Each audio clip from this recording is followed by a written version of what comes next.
우리 하나님의 말씀, 좀 전에 읽은 말씀을 가지고 악인의 형통에 낙심하지 말아야 하는 이유. 뭐라고요? 악인의 형통에 낙심하지 말아야 하는 이유라는 제목으로 하나님의 말씀을 함께 나누겠습니다. 그 유명한 시편 73편 2절과 3절에서 아삽은 악인의 형통을 바라보면서 이렇게 말을 했습니다. 나는 거의 넘어질 뻔하였고 나의 걸음이 미끄러질 뻔하였으니 이는 내가 악인의 형통함을 보고 오만한 자를 질투하였음이로다. 뭐라고요? 악인의 형통 때문에 신앙을 미끄러질 뻔했거든. 즉 신앙을 잃어버릴 뻔했다고 고백하고 있습니다. 누가요? 바로 아삽입니다.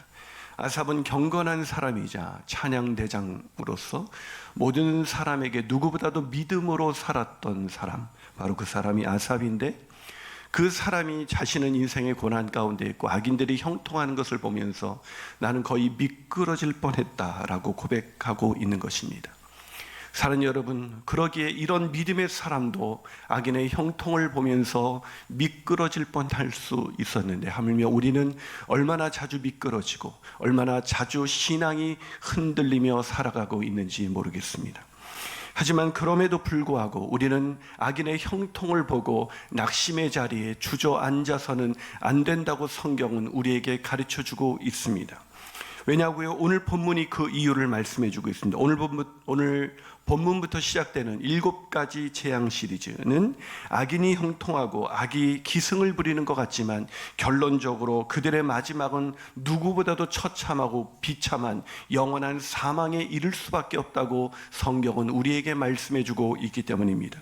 그러기에 저는 오늘 본문을 통해서 악인의 형통에 낙심하지 말아야 할 구체적인 이유를 오늘 본문을 통해서 우리가 발견하고, 악인이 형통할 때 우리가 낙심하는 것이 아니라 오히려 의인의 고난 가운데 살아가는 것이 바로 축복인 것을 믿으며 오늘도 믿음의 길을 걸어가시는 저와 여러분이 되시기를 주님의 이름으로 축원합니다. 자, 그렇다면 악인의 형통에 왜 우리는 낙심할 필요가 없는 것일까요? 첫 번째로, 악인의 형통은 결국 재앙으로 인해 한순간에 사라지기 때문인 것입니다. 뭐라고요? 악인의 형통은 재앙으로 인해서 한순간에 안개와 같이 사라진다는 것이죠. 이 서론에 소개한 그 시편 아삽의 시편 73편 16절과 17절을 새 번역으로, 다른 번역으로 한번 읽어보도록 하겠습니다. 자, 한번 그 화면을 보고 읽어주시겠습니까? 읽습니다. 시작. 내가 이 얽힌 문제를 풀어보려고 깊이 생각해 보았으나 그것은 내가 풀기에는 너무나 어려운 문제였습니다. 그러나 마침내 하나님의 성소에 들어가서야 악한 자들의 종말이 어떻게 되리라는 것을 깨닫게 되었습니다. 뭐라고요? 시편 기자가 무엇을 알게 되었다고요? 악한 자들의 종말을 알게 되었다. 여러분, 악한 자들의 종말을 비로소 알게 되는 순간 이 아삽은 그 악인들의 형통을 통해서 낙심했던 마음을 일으킬 수가 있었던 것입니다. 악한 자들은 어떤 종말을 당하게 되는 것일까요? 시편 그 다음 구절 18절부터 20절까지 아삽은 계속해서 이렇게 말합니다. 새 번역으로 다시 한번 읽겠습니다. 시작. 주님께서 그들을 미끄러운 곳에 세우시며 거기에서 넘어져서 멸망에 이르게 하십니다. 그들이 갑자기 놀라운 일을 당하고 공포에 떨면서 자취를 갖추며 마침내 끝장을 맞이합니다. 아침이 되어서 일어나면 악몽이 다 사라져 없어지듯이 주님께서 깨어나실 때에 그들은 한낮 꿈처럼 자취도 없이 사라질 것입니다. 믿으십니까? 이게 잘 안 믿어지지 않으세요? 제가 오늘 아침 설교를 이제 다시 한번 묵상하면서 봤던 뉴스 중에 조선일보에 어저께 날짜에 대원 외고 1등 연봉 10억 증권맨의 몰락이라는 주제가 있어서 궁금해서 제가 기사를 읽었더니 어떤 내용이냐면, 라임 자산 운영 정치권 로비 의혹을 받은, 여러분 세간의 뉴스거리가 되었던 김봉현 전 스타 모빌리티 회장이 수원역에 241억 원 횡령 공범인 김모 씨, 그 김모 씨에 대한 기사였습니다. 이 사람이 바로 연봉 10억 원에 대원외고를 1등으로 나왔고 서울대 경제학과에 진학했으며 그리고 잘 나가는 그런 증권맨이었죠. 이 사람은 대학을 졸업한 후 증권사의 경력을 쌓았던 김 씨는 2018년 메리츠 증권 입사 4년 만에 당시 국내 5대 증권사의 기준 최연소 만 39세의 나이로 이사로 승진하면서 연봉과 성과급으로만 10억을 받게 된 것이죠. 잘 나가던 금융맨이었던 이 사람이 김봉현 회장, 전 회장을 만난 것도 바로 그 무렵이었습니다. 지인의 소개로 만난 김 회장과 룸살롱에서 하루 수천만 원의 술값을 쓰며 어울렸습니다. TV에서 보던 국회의원들이 이사님이라고 불러주니 세상이 다 아래로 보였다. 뭐라도 할 수 있을 것 같았다고 김 씨는 당시를 회상했다고 기사는 기록해주고 있습니다. 그런데 이 김 씨는 김 전 회장과 라임 자금을 통해 수원 여객을 인수하기로 하고 메리츠 증권을 나와서 수원 여객 재무이사로 이제 등지를 옮겼습니다. 어차피 김 전 회장이 수원 여객을 인수할 계획이었기 때문에 대주주에게 자금을 조금 빌려주는 것이 그렇게 큰 문제가 될 것은 아니라고 생각했기 때문이었습니다. 하지만 이것이 바로 김 씨의 돌이킬 수 없는 선택이 되었고, 그는 김 전 회장과 함께 수원 여객 241억 원 횡령 공범으로 검찰에 이렇게 피소된 것입니다. 작년 6월 구속된 김 씨는 5개월 뒤 전자 팔찌를 차고 전자 보석으로 석방되었습니다. 잘 나갈 때 사뒀던 아파트와 땅 등은 라임 사건으로 이미 압류가 되었습니다. 거주 중인 오피스텔도 대출금을 갚기 위해 경매에 붙여질 예정이고, 아내와는 이혼을 했습니다. 초등학생 아들에게는 해외 출장을 다녀왔다고 둘러댔고, 전자 팔찌를 찬 상태에서 빈털터리가 된 김 씨는 대리기사로 알바를 뛰면서 생계를 이어가고 있습니다. 지난 26일 수원지법에서 열린 김 씨의 결심 공판에서 검찰은 징역 10년을 구형했습니다. 광주에서 법정을 찾아 올라온 모친은, 그 김 씨의 모친은 검사가 징역 10년을 구형하는 순간 실신해서 구급차에 실려갔고, 김 씨는 오열하면서 최후 진술을 마쳤습니다. 그리고 이렇게 말했습니다. 인생이 한순간에 어떻게 이렇게 됐는지는 모르겠습니다. 돌아보면 세상이 다 아래로 보이고 자신만만했을 때 인생의 낭떠러지로 올라가고 있었던 것 같습니다. 사랑하는 여러분, 하나님 없이 살아가는 모든 인생, 아니 하나님을 믿는다고 하면서도 세상에 헛된 것을 추구하는 인생, 그 인생의 종말은 다 한순간에 날아가는 것입니다. 우리가 영원할 것 같고 나에게 행복을 줄 거라고 생각하는 그 모든 것들은 한순간에 영원한 것으로 날아가는 것이죠. 오늘 본문도 그것을 말하고 있습니다. 본문 12절과 14절은 이렇게 기록하고 있습니다. 그의 어린 양이 여섯째 봉인을 뗄 때에 나는 큰 지진이 일어나는 것을 보았습니다. 그리고 해는 검은 머리털로 짠 천과 같이 검게 되었고, 달은 온통 피같이 되었고, 하늘의 별들은 무화과 나무가 거센 바람에 흔들려서 설익은 열매가 떨어지듯이 떨어졌습니다. 하늘은 두루마리가 말리듯이 사라지고 모든 산과 섬은 제자리에서 옮겨졌습니다. 천재지변이 일어난 것이죠. 여러분, 이런 날이 곧 온다는 것을 기억하고 계십니까? 인생은 종말이 있다는 걸 아시나요? 역사에 종말이 있다는 것을 아시나요? 우리가 추구했었던 그 모든 것은 한순간에 이렇게 끝날 수밖에 없다는 것, 그것을 요한은 바라보는 순간, 요한은 반모섬에서 그 고난의 순간을 당하고 있는 자신이 초라한 것이 아니라 오히려 악인들의 형통, 그것이 어느 날 한순간에 안개와 같이 한낮 꿈처럼 사라질 수 있는 것이라는 것을 알지 못한 채 거기에 소망을 두고 거기에 자신의 행복의 이유를 물으며 살아가고 있는 그 사람들이야말로 가장 불쌍한 존재라는 것을 깨닫게 된 것입니다. 잠언서 24장 16절은 이렇게 말을 합니다. 대저 의인은 7번 넘어질지라도 다시 일어나려니와 악인은 재앙으로 말미암아 엎드러지느니라. 여러분, 그래요, 의인들도 고난이 있습니다. 그러나 의인들은 고난 속에서 다시 일어나는 사람들이지만, 악인들은 영원히 한 번의 재앙으로 인해서 영원히 엎드러지는 인생이 될 수밖에 없다는 것입니다. 그러기에 사랑하는 여러분, 악인의 형통에 낙심하지 않는 저와 여러분이 되시기를 주님의 이름으로 축원합니다. 두 번째로, 악인의 형통에 왜 우리는 낙심할 필요가 없는 것일까요? 두 번째 이유는 악인의 형통은 심판대 앞에 서게 하는 죄일 뿐이기 때문입니다. 악인의 형통이 뭐라고요? 심판대 앞에 서게 만드는 죄일 뿐이라는 거예요. 여러분, 악인의 형통은 일장 충몬과 같은 것이기 때문에 부러워할 필요가 없다라고 제가 말씀을 드렸습니다.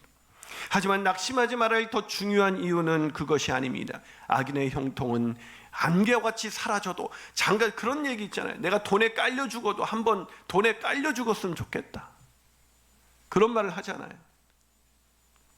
세상의 것들이 너무 좋아 보이니까. 그런데 여러분, 그것을 잠시만 누려봤으면 좋겠다는 말로 표현할 수가 있을 것입니다. 그래요, 사람들은 믿는 사람이든 믿지 않은 사람이든 이 세상에서 잠시라도 그걸 누려봤으면 좋겠어요. 한번 높이 올라갔다 낭떠러지로 한번 이 몸 끝으로 올라가고 싶은 것이죠. 더 높이 올라가고 싶은 것이죠. 그러나 여러분, 거기에 끝나지 않는다고 오늘 성경은 우리에게 말씀해 주고 있습니다. 왜요?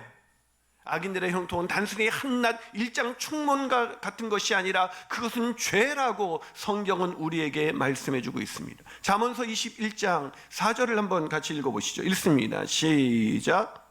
눈이 높은 것과 마음이 교만한 것과 악인이 형통한 것은 다 죄니라. 죄니라. 분명히 나와 있잖아요. 악인의 형통은 죄니라. 악인들이 불의하게 얻은 부귀영화는 죄인 것입니다. 악인들은 악으로 인해서 얻은 그 부귀영화로 인해서 자기들이 행복하다고 생각하겠지만, 성경은 그거에 대해서 그것이 축복이 아니라 그것이 죄일 뿐이라고 성경은 우리에게 말씀해주고 있는 것입니다. 지난 3월 9일 신도시 사전 투기 의혹에 휩싸여서 우리 온 나라가 시끌시끌했던 그때였습니다. LH 직원으로 추정되는 사람이 직장인 익명 커뮤니티인 블라인드 게시판에 내부에서는 신경도 안 씀이라는 제목의 글을 올려 파문이 일어났습니다. 내용은 이랬습니다. 어차피 한두 달만 지나면 사람들 기억에서 잊혀져서 물 흐르듯이 지나가겠지. 다들 생각하는 중. 물론 나도 마찬가지고 털어봐야 차명으로 해놨는데 어떻게 찾을 거임. 크크. 니들이 암만 열폭해도 난 열심히 차명으로 투기하면서 정년까지 꿀 빨면서 다니련다. 이게 우리 회사만의 혜택이자 복지인데 꼬우면 니들도 우리 회사로 이직하든가. 공부를 못해서 못 안놓고 꼬투리 하나 잡았다고 조리 돌린 극혐 쯔쯔. 이 사람이 놓치고 있는 게 뭐예요? 다들 결국 시끄럽다가 결국은 잊혀지겠지. 천만에요. 하나님은 결코 잊지 않습니다. 우리가 어떻게 돈을 벌었고 어떻게 부를 이뤘고 어떻게 살아가고 있는지 하나님은 결코 잊지 않으십니다. 우리가 이 세상에서 어떻게 살았던 것이 우리가 죽음의 순간, 주님 앞에 서는 순간 우리는 낱낱이 밝혀지게 되는 것이고, 낱낱이 밝혀질 때 우리는 얼마나 부유한 인생을 살았는가, 얼마나 좋은 것을 누리고 살았는가는 부끄러운 것이 될 것인 것입니다. 얼마나 나누며 살았는가, 얼마나 하나님의 나라를 위해서 썼는가, 얼마나 많은 가난하고 소외된 사람들을 섬겼는가가 축복이 될 것입니다. 남을 섬기기 위해서 가난했던 자는 복을 받을 것이지만 자기를 유익을 위하여 재물을 쌓아놓고 살았던 사람들은 부끄러운 구원을 얻게 될 것입니다. 아니, 심판을 당하게 될 것입니다. 사랑하는 여러분, 왜 그럼에도 불구하고 왜 LH 직원 글을 올렸던 그 사람처럼 대부분의 사람들은 나중에 어찌 됐든지 간에 이 세상에서 형통한 인생을 사는 것이 복이라고 생각하게 되는 것일까요? 그것이 죄라는 인식이 없기 때문에 그런 것입니다. 사랑하는 여러분, 죄라는 것은 무엇입니까? 우리는 죄라는 건 충분히 쾌락이 있어요. 죄도 즐거움이 있습니다. 악인의 형통이 있다고요. 여러분, 악인으로 산다 그래서 모든 것이 고난 가운데 이 세상을 사는 것이 아니라는 것을 다시 한번 주지하시기를 바랍니다. 여러분, 악인으로 살아도 형통할 수 있어요. 악인으로 살아도 즐거움이 있습니다. 악인으로 사는 것이 우리가 고난 가운데 믿음으로 사는 것보다 훨씬 더 즐겁고 훨씬 더 누리는 것 같이 보이는 것이 세상인 것입니다. 그러나 그런 세상 속에서도 시편 기자 아삽은 실망했었던 아삽은 시편 73편 28절에서 이렇게 고백합니다. 하나님께 가까이함이 내게 복이라. 내가 주 여호와를 나의 피난처로 삼아 주의 모든 행적을 전파하리이다. 사랑하는 여러분, 악인의 형통으로 인해서 미끄러질 뻔했던 아삽은 이제 내게 가장 큰 축복은 악인의 형통이 아니라 하나님을 가까이 하는 것, 그것이 내게 복이라고 아삽은 고백하고 있는 것입니다. 그것은 사도 요한도 마찬가지인 것입니다. 본문 15절에서 17절에서 사도 요한은 이렇게 말합니다. 다 같이 한번 읽어볼까요? 있습니다. 시작. 그러자 땅의 왕들과 고관들과 장군들과 부자들과 세도가들과 노예들과 자유인들이 동굴과 산의 바위 틈에 숨어서 산과 바위를 향하여 말하였습니다. 우리 위에 무너져 내려서 보좌에 앉으신 분의 얼굴과 어린 양의 진노로부터 우리를 숨겨다오. 그들의 진노를 받은 큰 날이 이르렀다. 누가 이것을 버티어낼 수 있겠느냐? 여섯 번째 인이 떼어지는 순간 요한은 무엇을 보았습니까? 이 땅에서 왕들과 고관들과 장군들과 부자들과 세도가들, 그들이 부러워했던 그 모든 사람들이 얼마나 하나님의 심판대 앞에 서는 것이 두려웠으면 산들과 바위로 인해서 차라리 깔려 죽었으면 좋겠다고 말하고 있는 것입니다. 사랑하는 여러분, 악인들은 하나님의 심판을 두려워하지 않습니다. 마지막 때 하나님 앞에 서게 될 날을 계수하지 않습니다. 그저 이 땅에서 어떻게 먹고 사느냐가 중요할 뿐인 것입니다. 그러나 의인들은 내가 이 땅에서 어떻게 먹고 사느냐, 물론 중요하겠지만 그거와 비교할 수 없이 중요한 것은 내가 하나님 앞에 심판대 앞에 서는 날 나는 어떻게 설 수 있는가. 그래서 매일을 계수하면서 오늘을 살아가는 것입니다. 사랑하는 여러분, 악인의 형통에 낙심하지 아니하고 하나님의 심판대 앞에 서는 날 악인들의 형통이 나의 형통이 되지 않도록 늘 의인의 고난을 그날 하나님 앞에 자랑할 수 있는 축복된 인생이 되기를 주님의 이름으로 축원합니다. 마지막으로 악인의 형통에 왜 우리는 낙심할 필요가 없는 것일까요? 그것은 악인의 형통과 달리 의인은 고난도 축복이 되기 때문입니다. 할렐루야. 아멘이 별로 안 됐어요. 전 터져나오는 아멘, 설교 준비하다 말고 제가 적어놓고 아멘 그랬어요. 할렐루야.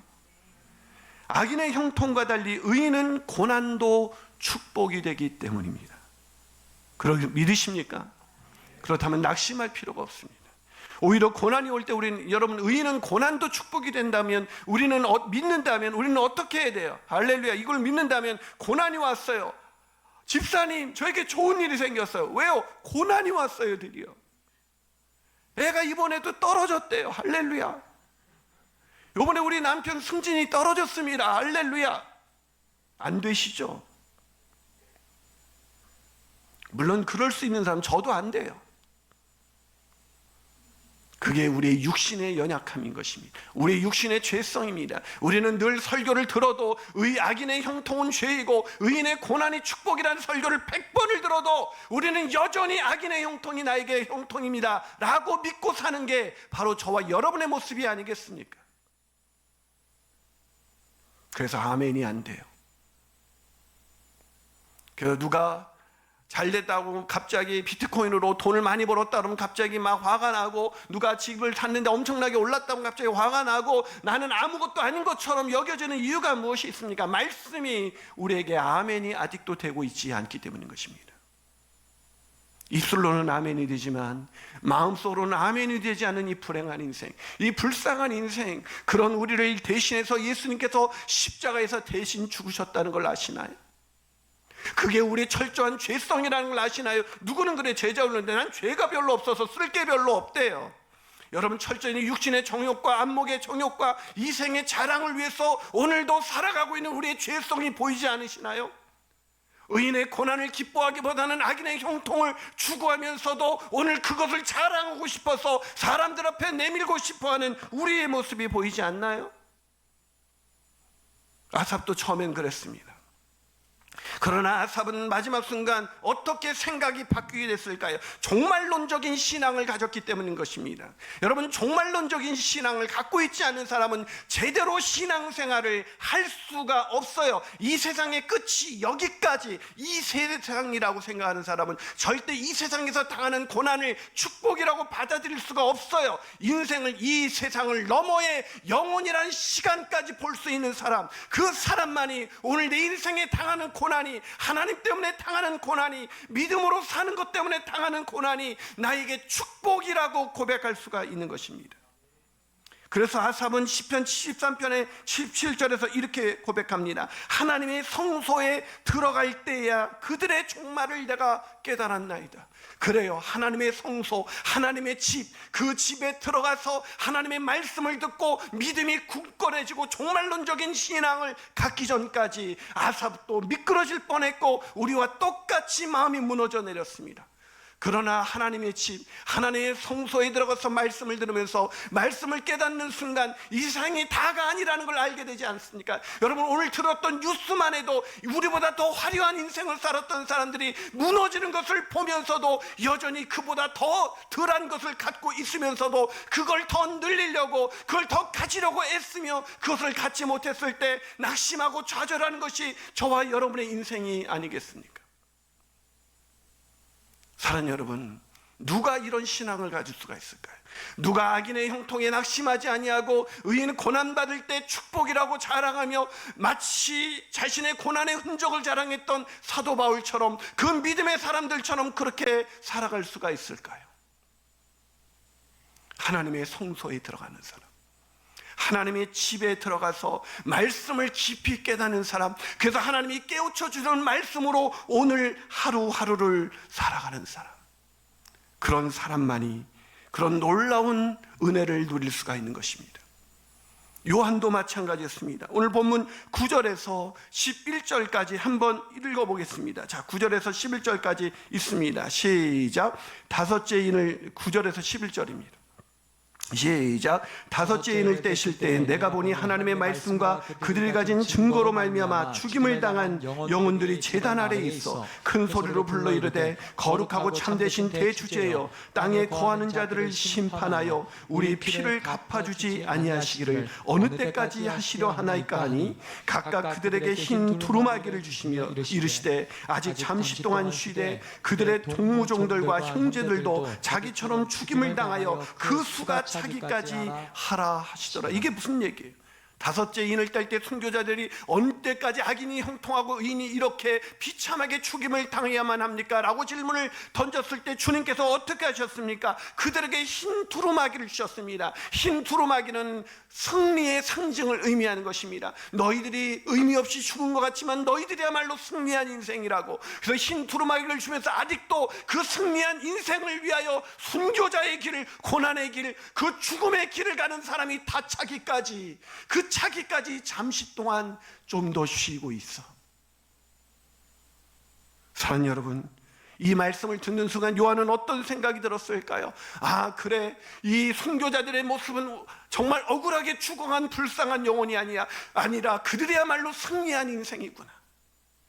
그 승리한 인생들 앞에서 이제 요한은 이 말씀, 하나님의 성소에 들어가서 이 말씀을 깨닫는 순간 이제 요한에게는 예전과 똑같이 반모섬에서 채석장에서 그렇게 채찍에 맞으면서 돌을 캐는 그날을 오늘도 보내야만 했겠지만, 오늘 채석장에서 채찍에 맞으면서 돌을 캐면서 이것이 축복이야, 이것이야말로 축복이야, 그렇게 생각하면서 자기가 하나님의 성소에서 봤던 이 환상을 보며 찬송하며 자신의 일터로 가지 않았을까요?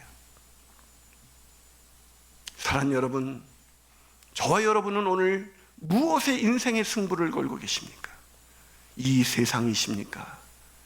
아니면 영원한 나라, 새하늘과 새 땅이십니까? 이용규 선교사님이 쓴 책 중에 가정, 내어드림이라는 책이 있습니다. 그 책에 이런 얘기가 있습니다. 성공의 정의가 인생의 편안함과 안락함인 사람들이 많다. 그런 삶이 교회 안에서도 자랑거리와 부러움이 되곤 한다. 이것이 부모의 목표가 될 때 아이들에게도 이런 삶을 물려주는 것이 교육의 목표가 된다. 하지만 우리 인생에 결코 편안한 시기만 있을 수는 없다. 하나님께서 인도하시는 삶의 여정에는 반드시 고난의 광야가 찾아온다. 몽골 생활을 마치고, 몽골에서 선교사의 생활을 마치고 안식년으로 미국 애틀란타에서 살 때였다. 환경이 너무 좋아 행복하던 아이들이 시간이 지나자 불평하기 시작한다. 하루는 예배를 드리고 내가 아이들에게 이렇게 말했다. 얘들아, 아빠가 정말 너희들에게 원하는 게 뭔지 아니? 뭔데요?